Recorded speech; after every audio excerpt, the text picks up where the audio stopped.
Αυτό είναι το νέο Jeep Compass και θα σου πω όλα όσα πρέπει να ξέρεις σε λιγότερο από 1,5 λεπτό. Εξωτερικά, όπως βλέπεις, είναι ένα αυτοκίνητο που δεν μπορεί να περάσει απαρατήρητο. Έχουμε φωτιζόμενη γρίλια, LED matrix προβολής, φωτιζόμενο λογότυπο Jeep.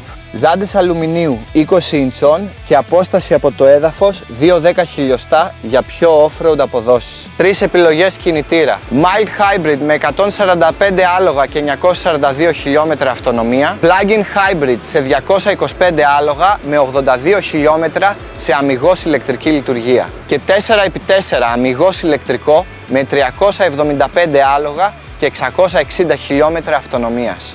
Εσωτερικά έχουμε οθόνη 16 ιντσών, δερμάτινο θερμαινόμενο τιμόνι με πολλαπλές λειτουργίες και δερμάτινα θερμαινόμενα καθίσματα με λειτουργία μασάζ. 4 modes, sport, αυτόματο, χιόνι και sandmud και τεράστια πανοραμική γυάλινη ηλιορροφή.